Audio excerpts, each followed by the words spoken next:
함께하게 하여 주옵소서. 살아 역사하신 예수님의 이름으로 감사하며 기도합니다. 아멘. 할렐루야. 할렐루야. 네, 오늘도 이렇게 예배 가운데 나오셔서 살아계신 하나님과 함께하는 우리 모든 성도님들을 주의 이름으로 환영하고 축복합니다. 우리 옆에 계신 분들에게 인사하면서 나아가시죠. 사랑합니다. 축복합니다. 네, 참 잘하셨습니다. 네, 오늘은 음악을 하나 찬양을 하는 곡 소개하면서 시작을 하려고 하는데요. 나탈리 슬리스라는 이 분이 계십니다. 작곡가예요. 이분이 이 남편이 성교학 교수님이셨거든요. 이 로널드 슬리스라는 이 남편분이 계시는데 노년에 암이 걸렸습니다. 암 투병을 하고 있는 남편이 있어요. 이 남편을 위해서 찬양을 한 곡을 작곡을 했습니다. 작곡 작사를 한 거예요. 이 곡의 이름이 약속의 찬양입니다.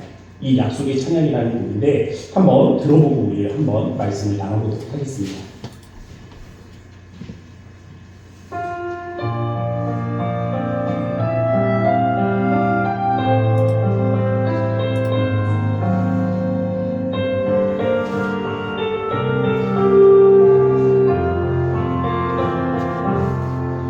우리 속에 꽃이 있고 씨앗 속에 나무가 꽃이 속에 숨은 약속 답이 날아오른다. 춥고 서러운 겨울 가면 다가올 봄인데 때가 오기 전에 비님 오직 주만 보신다. 모든 침묵 속에서도 말씀 찾는 노래가 짙은 어둠 속에서도 희망의 새벽인데 미래 나는 지난 과거 품은 심리가 있네.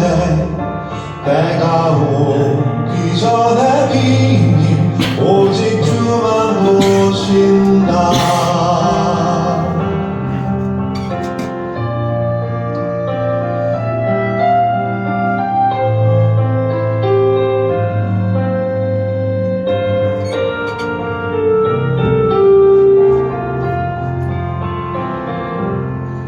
삶의 끝에 시작이 있고 시간 속에 영원히 의심 속에 믿음이 있고 일상 속에 영원히 죽음 속에 부활이 있네. 마지막에 승리가 때가 오기 전에 비님 오직 주만 보신다. 죽음 속에 부활이 있네. 마지막에 승리가 때가 오기 전에 비님 오직 주만 보신다.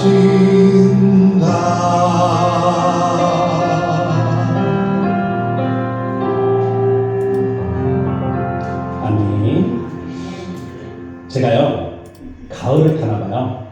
이 찬양을 듣는데 찬양의 가사가 굉장히 좋지 않습니까? 근데 이 선율도 굉장히 잘 만든 것 같아요. 근데 이 나탈리가 이 남편의 죽음 앞에 투병하고 있는 남편 옆에서 손을 붙잡고 이 찬양을 불러준다라고 한번 상상을 해보세요.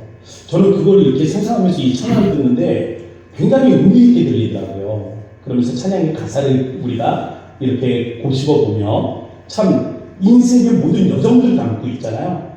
그러면서 마지막에 우리에게 주어진 약속에 대해서 말하지 않습니까? 전 그런 의미에서 굉장히 의미 있게 다가왔습니다. 개인적으로는요, 삶의 끝에 시작이 있고 시간 속에 영원, 죽음 속에 부활이 있네. 마지막에 승리가 때가 오기 전에 비밀 오직 주만 보시다. 우리 그리스도인들은요 그렇지 않습니까? 뭘 믿는 거예요? 이 성경 안에 약속이 있다고 믿는 겁니다. 하나님의 약속이 있다고 믿는 거예요. 그리고 이 약속은 우리 개개인에게 주신 것이라고 믿는 것입니다. 그리고 이 약속이 우리에게 희망이 되는 거죠. 이 희망을 품고 오늘을 살아가는 것, 바로 그것이 그리스도인이죠. 그리스도의 삶이죠. 저는 오늘 말씀을 함께 나누면서 그러한 소망이 우리 안에 다시 한번 되새겨지는 은혜가 있기를 주의 이름으로 축복합니다. 자, 첫 번째는요, 약속을 따라오신 예수 그리스도라는 말씀의 제목으로 함께 나누고자 합니다. 사도행전을 보면 바울이 여러 도시들을 돌아다니면서 존재하는 장면이 나옵니다. 그런데 사도행전을 보면 바울이 가서 도대체 어떤 복음을 전했는가는 잘 나오지 않아요. 그래서 도대체 무슨 설교를 했을까 많이 궁금해집니다. 그런데 오늘 본문에 보면요, 바울의 설교가 등장을 하고 있습니다. 도시에 들어가서 어떤 설교를 했는지가 나오고 있어요. 바울이 지금 있는 곳은 이 비시디아 안디옥이라는 곳입니다. 소아시아 지역에 있는 곳인데요. 그는 안식일에 지금 어디를 찾았냐면 유대인의 회당을 찾았습니다. 그런데 우리가 알고 있어요. 이 바울은 어느 도시를 가든지 그 도시에 회당이 있으면 회당에 들어가서 먼저 복음을 전합니다. 근데 왜 그랬을까? 공부하잖아요. 왜 그랬을까 궁금했는데 이유가 있더라고요. 그 이유가 여기 본문의 말씀에 있습니다. 바울의 메시지를 보니까 바울이 왜 회당으로 가서 먼저 복음을 전했는지가 나와요. 바울의 메시지는요, 오늘 보면은 아브라함과 이삭과 야곱, 이 족장 시대로부터 시작합니다. 그리고 이 애굽에서의 종살이를 끝내고 출애굽하던 이 출애굽과 광야 시대를 담고 있어요. 그리고 가나안 땅에 들어가서 약속의 땅을 정복하는 정복 시대가 등장을 합니다. 그리고 하나님의 마음에 합한 사람 다윗이 등장을 하고 있죠. 지금 이 여러 가지 이 사람들 이 시대가 등장을 하고 있는데 이들에게 제가 가만히 보니까 하나의 공통점이 보이더라고요. 그 공통점이 뭐냐면 약속이에요. 약속이 있었던 겁니다. 하나님이 족장들에게 주신 약속이 있어요. 바울은 갈라디아서 말씀을 통해서 이것을 우리에게 해석해 줍니다. 한번 같이 볼까요? 갈라디아서 3장 16절 화면 보고 함께 읽어보도록 하겠습니다. 시작. 이 약속들은 아브라함과 그 자손에게 말씀하신 것인데 여럿을 가리켜 그 자손들이라 하지 아니하시고 오직 한 사람을 가리켜 내 자손이라 하셨으니 곧 그리스도다. 아멘. 하나님께서요, 아브라함, 이삭, 야곱에게 이 약속을 주셨단 말이에요. 약속을 주셨는데 이 족장들에게 주신 약속을 보면 포커스가 두 개가 있습니다. 하나는 땅이에요. 하나는 자손입니다. 땅과 자손인데 지금 바울은 이 자손에 초점을 맞춰서 이야기하고 있는 거죠. 그러면서 하나님이 주신 말씀, 내 씨로 말미암아 천하 만민이 복을 받으리니, 이 창세기의 말씀을 그는 해석을 해주고 있는 겁니다. 뭐라고 해석을 합니까? 내 씨, 내 자손은 집합명사가 아니라는 거예요. 여러 사람을 통틀어서 너의 자손 모두를 통틀어서 이야기하는 것이 아니라 일반 명사입니다. 하나, 딱 한 사람, 오직 한 사람을 이야기하고 있는 것이다. 그러면서 그 한 사람은 누구라고요? 예수 그리스도다 라고 말씀하는 겁니다. 출애굽 시대에도 광야 시대에도 하나님은 약속을 주셨어요. 모세를 불러서 약속을 주셨습니다. 그게 뭐예요? 율법이죠. 율법의 말씀을 보면 하나님의 약속이 담겨져 있단 말이에요. 그 약속 거기에서 끝이 아니죠. 가나안 정복 시대 보세요. 가나안으로 들어가는 이스라엘 백성들을 향해서 모세가 약속을 합니다. 하나님께서 또 다른 한 선지자를 너희에게 보내실 것이다. 너희는 그의 말을 들으라. 다윗에게도 약속을 주셨습니다. 그의 나라가 영원할 것이다. 성경에는 다양한 약속의 말씀이 있지만 가만히 보세요. 이 약속들에는 초점이 있습니다. 하나의 포커스가 있어. 이 초점, 이 포커스가 뭐냐? 라는 것이죠. 바로 예수 그리스도입니다. 그럼 바울은 이 약속에 따라 오신 예수 그리스도를 전할 때에 말씀의 대상이 누구였느냐라는 겁니다. 오늘 보면 16절 말씀에 보면 두 부류로 설명이 되어 있어요. 이 두 부류가 누구냐면 이스라엘 사람들과 및 하나님을 경외하는 사람들이라고 되어 있습니다. 이스라엘과 누구요? 하나님을 경외하는 사람들. 이스라엘은 이 아브라함의 후손인 것을 우리가 알 수 있죠. 그런데 하나님을 경외하는 사람들이 누구냐? 라는 거죠. 이 하나님을 경외하는 사람들은요, 이 사도행전뿐만이 아니라 많은 곳에 등장을 합니다. 이 누군가를 지칭하는 표현인데, 이 사람들은요 성경에 대한 지식을 가지고 있습니다. 또 하나님을 경외하는 믿음을 가지고 있어요. 사도행전에서 이미 등장한 사람 중에 이러한 사람이 있었어요. 고넬료와 같은 사람입니다. 하나님에 대한 지식도 있죠. 하나님 경외하는 마음이 있죠. 성경에 대한 지식도 있습니다. 그런데 그는 누가 아니에요? 이스라엘이 아닙니다. 유대교로 개종한 사람이 아니에요. 성경에 대한 지식도 있고 하나님에 대한 경외의 마음은 있지만 이방인요 유대교로 개종하지 않은 바로 그 사람들을 그들에게 지금 이야기하고 있는 것이죠. 그럼 이스라엘과 하나님을 경외하는 사람들 공통점이 뭔지 보이세요? 공통점.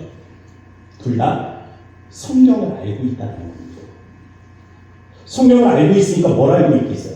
언약을 알고 있다는 거죠. 약속이 뭔지를 알고 있다는 겁니다.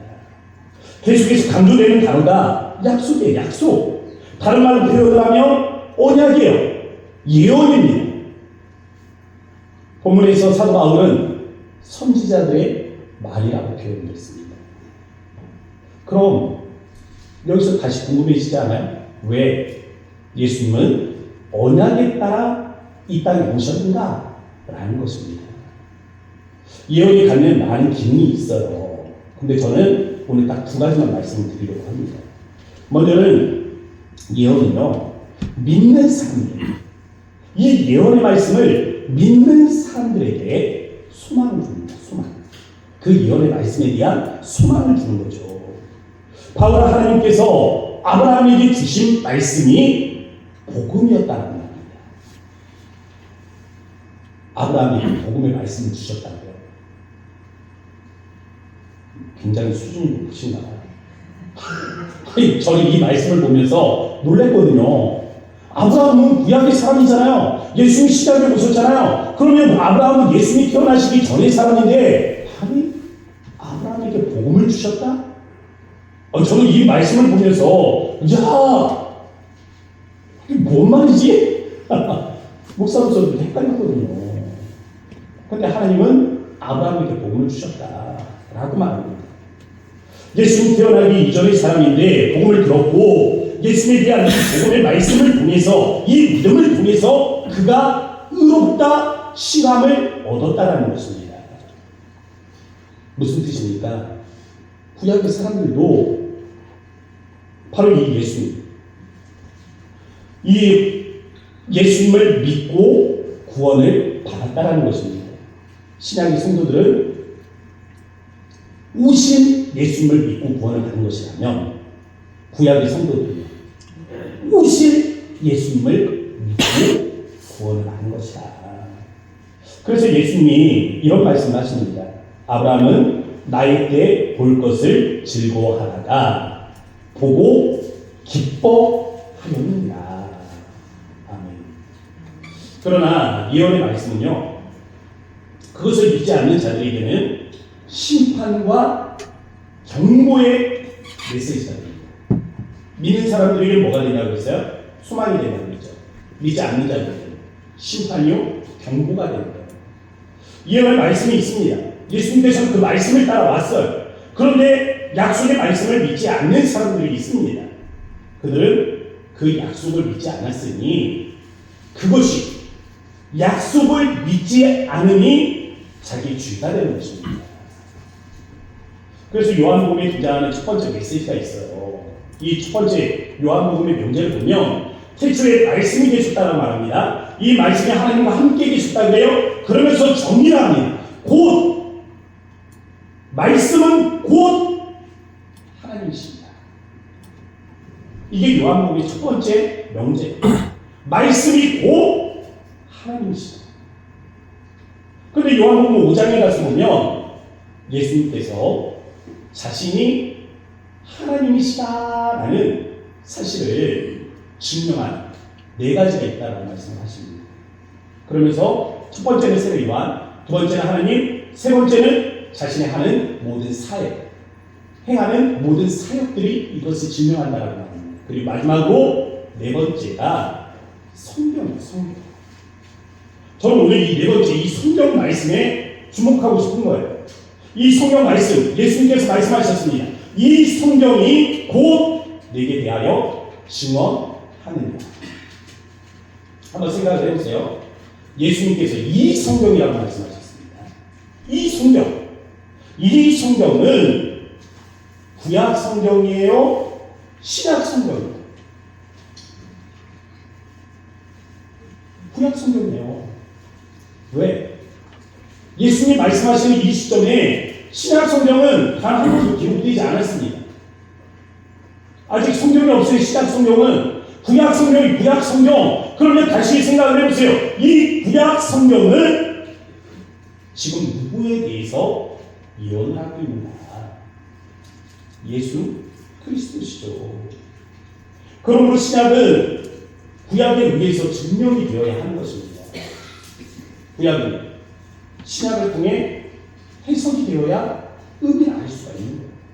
다시 말하면 예수님은 구약의 예언을 통해서 증명을 받으시고 나아가 이 구약의 성경 말씀은 예수님을 통해서 해석이 되어야 우리가 바르게 이해할 수 있다는 것입니다. 그래서 두 번째 복음은요, 예수의 죽음과 부활이라는 것입니다. 우리 인생에는 당면한 현실적 문제들이 굉장히 많습니다. 그 핵심은요, 죄의 문제를 해결하지 않고는 평안할 수가 없다 라는 것입니다. 그러므로 평안을 원한다면 우리는 인생의 이 중요한 질문에 직면해야 하는 것이죠. 어떻게 인간은 죄의 문제를 해결할 수 있는가? 어떻게 이 죄의 굴레에서 우리가 벗어나서 천국에 들어갈 수 있을까? 어떻게 우리는 영생을 얻는가? 성경은 다양한 내용들을 담고 있습니다. 그런데 모든 내용은요, 하나의 초점, 포커스를 가리키고 있죠. 이 초점과 이 포커스는 예수 그리스도이십니다. 왜요? 예수님은 인생의 모든 문제의 해답이 되기 때문에 하나님은 우리의 죄악을 대신해서 죽으신 예수님께 대속의 사명을 맡기셨습니다. 예수님이 못 박히신 이유가 무엇입니까? 우리의 죄악 때문이에요. 예수님의 채찍을 맞으신 이유가 무엇입니까? 우리의 허물 때문입니다. 예수님이 징계를 받으심으로 십자가에 못 박혀 죽으신 이유가 무엇입니까? 우리에게 평안을 주기 위함입니다. 악인에게는 평안이 없습니다. 악인에게는 평안이 없어요. 그런데 죄 많은 우리의 인생에 평안이 찾아왔습니다. 어떻게 찾아왔습니까? 예수님께서 모든 죄를 대속해 주신 것입니다. 우리가 요즘 로마서 8장 말씀 암송하고 있죠. 우리 아이들 쫓아가려는데 힘들어요. 힘들지만 어떻게든지 한번 가보려고 애를 쓰고 있습니다. 우리 성도님들은 열심히 앞에 달려가고 있는데 지금 3절 말씀 외우셨죠? 3절 말씀 우리 함께 한번 이 암송해 보도록 하겠습니다.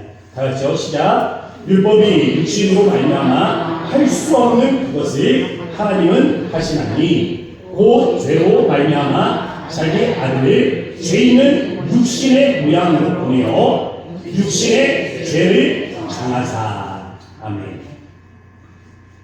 마지막에 뭐로 끝났어요? 육신의 죄를 정하사. 이 정하다라는 단어가 뭔지 아세요? 아마 금요일에 나오셨던 분들은 아실 거예요. 안다라고 저는 믿습니다.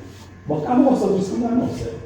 원어적으로는 로기드마이라는 뜻인데 이게 계산하다, 청산하다라는 뜻입니다. 계산했다는 거예요. 값을 치렀다라는 겁니다. 정하였다, 대속했다, 값을 치렀다, 계산 끝났다, 벌 받았다, 이제 없다, 자유하다. 할렐루야.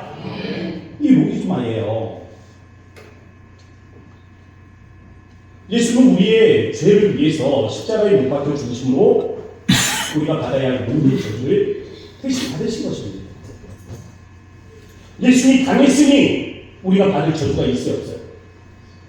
있어요, 없어요? 없어요. 없습니다. 예수님 벌을 받았습니다. 우리가 죄로 인해서 받을 벌이 있어요, 없어요? 없다고요. 없어요. 예수님 받으셨습니다. 안 받고 끝나는 게 아니라 계산하는 겁니다. 청산하는 거예요. 그래서 사도 바울은 오늘 본문의 말씀에서 예수를 정죄하여 선지자들의 말을 응하게 하였도다. 예수님을 정죄했다. 예수님이 죄를 받으셨다고요. 죄의 값을 받으셨다고요. 그냥 내가 없는 걸로 해줄게. 샤바샤바에서 끝나는 게 아니라 죄의 값을 받으셨다고요. 형벌을 받으셨다고요. 저주를 받으셨다고요. 값을 치르셨다는 겁니다. 복음은 예수님이 십자가만 얘기하는 것은 아닙니다. 부활과 함께 이야기하고 있습니다. 사도행전 13장 30절 오늘 본문 밖에 있지만 함께 읽어보도록 하겠습니다. 시작. 하나님이 죽은 자 가운데서 살리신자. 아멘.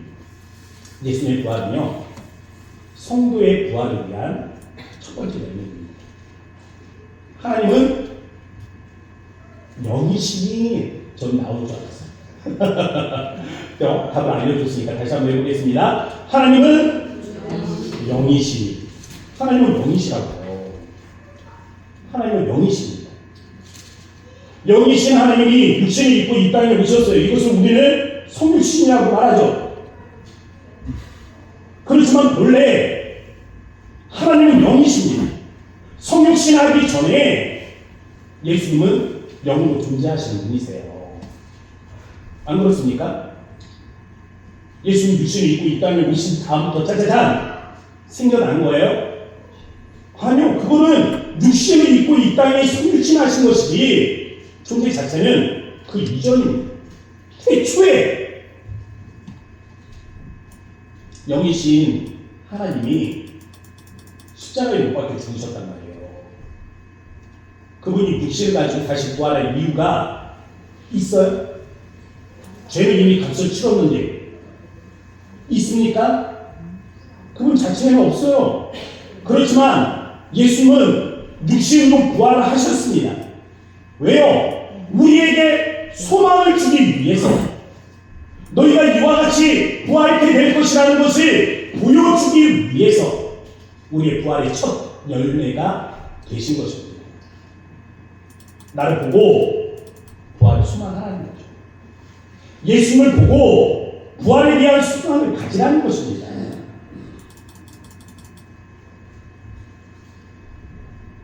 우리는 십자가에 죽으신 예수님을 믿을 뿐만이 아니라 그래서 부활하신 주님을 믿어야 하는 것이죠.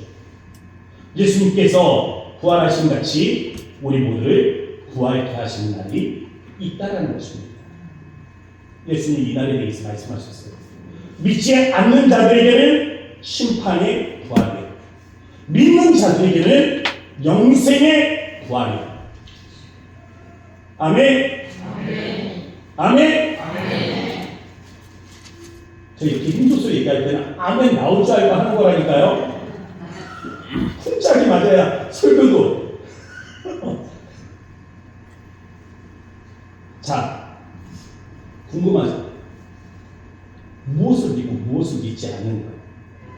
믿는 자에게는 영생의 부활이요, 믿지 않는 자에게는 심판의 부활이다. 그럼 무엇을 믿고 무엇을 믿지 않는 겁니까?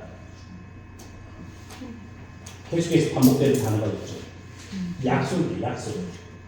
예언입니다. 언약이에요. 약속을 믿는 자는 영생의 부활이요. 약속을 믿지 않는 자는 심판의 부활. 할렐루야. 바로 이겁니다. 2000년 전에 예수님께서 성육신 하셨단 말이에요. 이 성육신 하신 예수님을 바라보면서 유대인들은 무엇을 믿어야 했던 겁니까? 약속의 말씀입니다. 약속의 말씀을 믿어서야 했던 겁니다. 이 약속의 말씀을 믿으면 예수님을 영접할 수 있단 말이에요. 그런데 그들은 약속의 말씀을 믿지 않았던 거예요. 약속의 말씀을 거부했던 겁니다. 약속의 말씀을 거부하니까, 믿지 않으니까 말씀이 육신이 되어 이 땅에 오셨지만 그를 알아보지 못하고 영접하지도 못한 것이죠. 우리 신약의 성도들, 우리에게도 남은 약속이 있어요. 부활하신 예수님께서 하늘로 올라가시면서 하신 약속이 있습니다.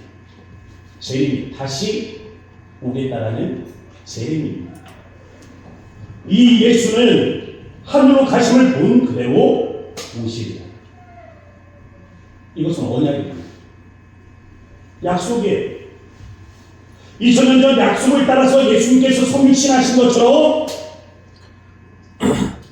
예수님은 약속의 말씀을 따라 이 땅의 재림에 오신다라는 겁니다. 우리에게는 지금 믿음의 도전이 있는 거예요. 이 약속을 믿고 소망을 가질 것인가? 아니면 이 약속의 말씀을 거부하고 믿지 않고 심판대 앞에 서게 될 것인가? 지금 우리는 이 도전 앞에 직면해 있는 것입니다. 그럼 세 번째, 아는 것인가? 믿는 것인가? 라는 것이죠. 저는 궁금합니다. 왜 유대인들은 예수님을 믿지 않았던 겁니까? 유대인들이 성신하신 하나님을 믿지 않은 이유를 알면 오늘 교회를 다니면서도 재림을 믿지 않는 그 사람들의 이유를 헤아려 볼 수 있지 않겠는가라는 겁니다. 그들은 죄를 용서할 메시아가 필요치 않다라고 생각을 했습니다. 유대인이 누굽니까? 아브라함의 자손이죠. 그들의 율법의 말씀이 있잖아요. 그들은 의로운 자라고 스스로 의롭다라고 생각을 했습니다. 그들은 이방인들과는 우리의 존재 자체가 다르다라고 생각을 했습니다. 하나님과 특별한 계약이 있다라고 생각을 했습니다. 그래서 우린 고난을 당하지만 장차 영광을 보게 될 것이라고 생각을 했습니다. 그래서 그들은 과거에도 예수님을 받아들이지 않았고 현재에도 예수님을 받아들이지 않았습니다. 마찬가지로 우리 중에 자신이 죄악을 먼저 깨닫지 못하는 자들이 있다면 그도 이 복음의 말씀을 깨닫지 못할 겁니다. 복음의 말씀이 그냥 부활의 논리로 끝나는 사람들이 있어요. 마음으로 동의가 되지 않는 거죠. 십자가는 위대하지만 그 십자가가 나를 위한 것이다 라는 사실에는 퀘스천 마크를 찍는 겁니다.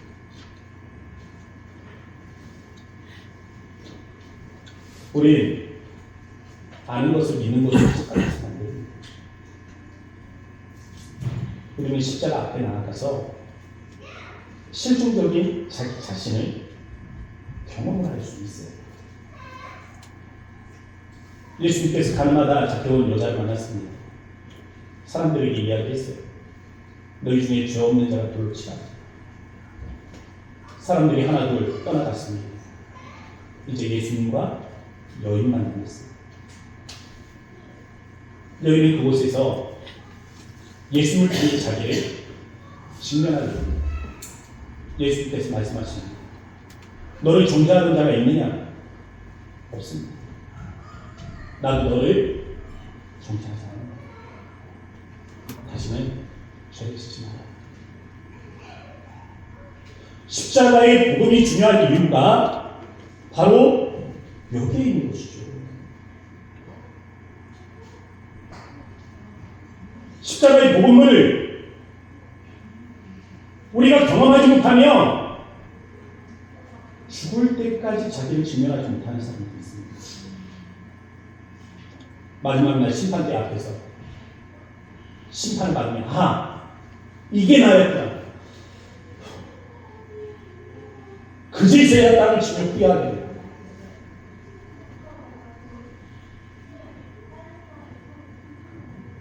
십자가 앞에서 자기를 만나지 못할 사람은 자신의 문제가 뭔지를 모르는 겁니다.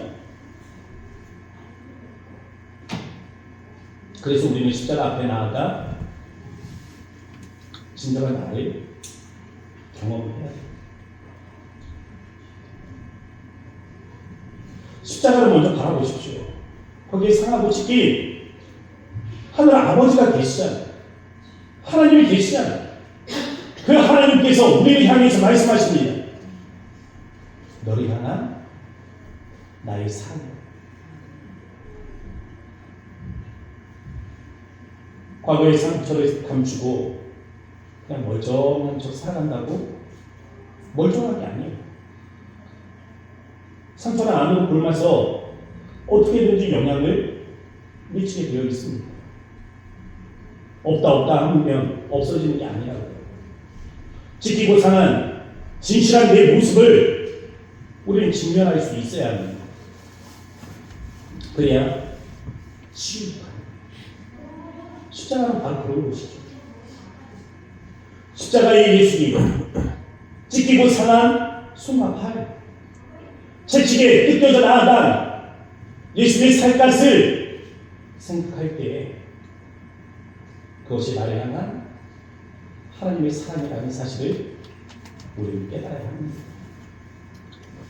바로 이 십자가에 대한 이 암, 이 지식, 이 깨달음, 이것만으로도 우리의 오래된 상처와 아픔들은 치유됨을 경험할 수가 있습니다.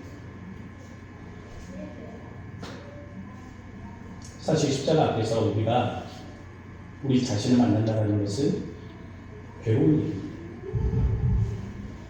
생각하고 싶지 않거든요. 덮어두고 싶거든요.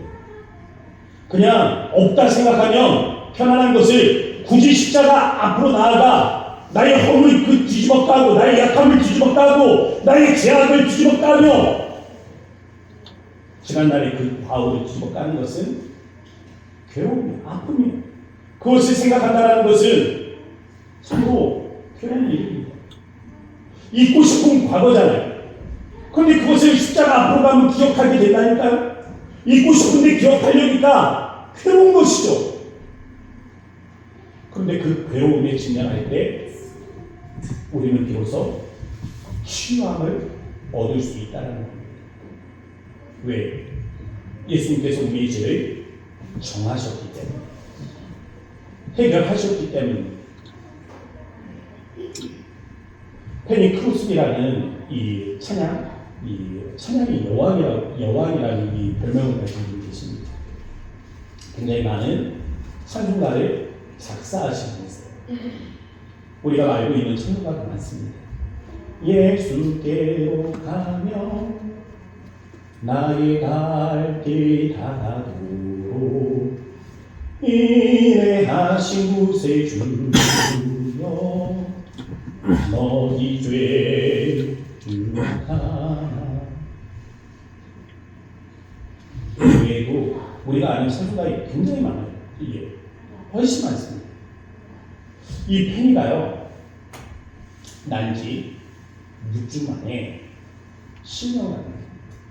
원래 못 보던 아이가 아니에요. 눈병을 앓았는데 부모가 이를 제대로 치료하지 못해가지고 실명을 했어요. 두 눈을 다 잃어버렸습니다. 살면서 부모의 이 실수 때문에 내가 앞을 보지 못한다라는 사실을 깨닫게 되었을 때 어떻겠어요? 인생이 원망스럽지 않겠습니까? 근데 그런 부모잖아요. 지금까지 나를 정성으로 키워준 부모잖아요. 근데 그 부모를 원망하려니까 어떻습니까? 괴로운 거죠. 원망할 수도 없고, 그렇다고 거기에서 자유하지도 못하던 네가 십자가 앞에서 자기를 직면하는 것입니다. 너를 위한 십자가, 너를 위한 나의 사랑이다 라는 이 십자가의 그 보혈을 경험할 때에 크로스비는 모든 이 시기와 원망으로부터 자유할 수가 있게 된 것입니다. 우리의 십자가 필요한 이유가 바로 이거예요. 어렵던 사업이 풀려서 잘 되는 경우들, 참 하나님이 나를 축복해 주셔서 정말 감사하다 말할 수 있습니다. 아팠던 사람이 질병에 치유함을 얻었어요. 하나님께서 나를 이렇게 사랑하시는구나 표현할 수 있죠. 이 청년이 원하는 직장에 들어가게 되었습니다. 감사하다 말할 수 있을 겁니다. 그런데 반대로 한번 생각을 해보세요. 사업이 잘 안 되면, 질병이 재발합니다. 직장에서 승진이 안 되면, 그것 때문에 축복이고 그것 때문에 감사라고 생각을 했다면, 반대로 그 반대의 이 상황이 되었을 때는 뭐예요? 오히려 저주가 되지 않습니까? 그런데 십자가의 예수님을 경험하는 것은 완전히 다르죠. 십자가는 어떠한 상황, 어떠한 환경, 어떠한 처지에 상관없이 하나의 통일된 메시지를 우리에게 전해주고 있는 것입니다. 너를 위한 나의 사랑, 우리를 위한 하나님의 사랑이다라는 이 메시지를 담고 있는 거예요. 우리 사랑하는 모든 고향공산교회에 이 약속이 함께할 수 있게 바랍니다. 우리 주님은 약속을 따라 이 땅에 오셨습니다. 약속을 따라서 우리를 위해서 십자가를 박혀 죽으셨습니다. 이제는 약속하신 대로 그 약속을 수망하며 살아가는 이들에게 영원한 생명을 약속하신 대로 주실 것입니다. 우리에게는 부활의 이 영생의 부활이 있습니다. 이것을 우리가 수망하면서 오늘도 믿음으로 승리할 수 있기를 주의 이름으로 축복합니다. 함께 기도하면서 나아가겠습니다. 우리가 그런 말씀을 격하면서 함께 나아가도록 합시다. 십자가의 짐을 우리가 바라볼 수 있도록 기도합시다. 그곳에서 나를 증명할 수 있도록 기도하세요. 우리가 다만 아는 것이 아니라 하나님 진짜로 믿는 신앙을 갖길 원합니다라고 고백하시기 바랍니다. 아는 것으로 멈춰서는 안 돼요. 그것은 도전 앞에 있는 것입니다. 우리가 아는 것으로 끝나는 것이 아니라 이것을 진짜로 믿는 믿음이 우리 안에 함께할 수 있게 해달라고, 주님 우리에게 이러한 믿음의 은혜를 더해달라고 구하는 이 시간이 되었으면 좋겠습니다. 우리 주의 이름 한번 부르시고 간절한 마음으로 기도하며 나아갑니다. 주여, 아버지 하나님 감사합니다. 오늘 하나님 이 시간에 하나님이 주신 이 말씀들을 기억하며 아버지 하나님 습니다. 아버지의 삶을 우리 하나님 주신 은혜 하나님 말씀들을 기억하며 아버지 우리 하나님 나아갈 때 주의 하나님 성실하신 은혜 하나님 말씀들이 하나님의 것에 이루어지게 하시며 아버지 우리가 아버지 십자가 앞에 아버지 나아가게 하시되 하나님 그것을 위한 아버지 하나님 거룩한 메시지를 기억할 수 있도록 인도하시고 주님 하나님 영광이 하나님 성수 앞에 나아갈 수 있도록 인도하여 주셔서 살아계신 하나님 우리하게 하시고 이 십자가의 한 줄을 우리가 바라보므로 말미암아 아버지 오늘도 하나님 우리가 하나님을 만나는 데서 하시고 우리 하나님의 성수를 되게 하시고 주의 은혜가 우리 앞에 하나님 거룩하신 아버지 하나님 감사합니다. 오늘 우리에게 주신 이 말씀 따라 하나님 우리가 하나님 나아갈 때 주의 하나님 성실하신 은혜들을 부으시고 하나님 우리를 향한 하나님의 거룩하신 은혜들이 함께할 수 있도록 인도하여 주셔서 선하신 은혜의 말씀을 기대하며 나아가는 우리 모든 성도들 위해 십자가 앞에서 주 예수 그리스도를 바라볼 뿐만이 아니라 우리 자신의 상처받고 찢겨진 몸과 마음을 기억하게 하시고 하나님 그곳에서 우리 향한 하나님의 사랑을 발견케 하실 때 하나님 상처받은 마음, 찢겨진 인생들이 회복되어 이루어지는 이 은혜의 시간이 되게 하여 주셔서 살림 말씀 예수의 이름으로 감사하며 기도합니다. 아멘. 우리 자리에서 일어나셔서 찬송가 630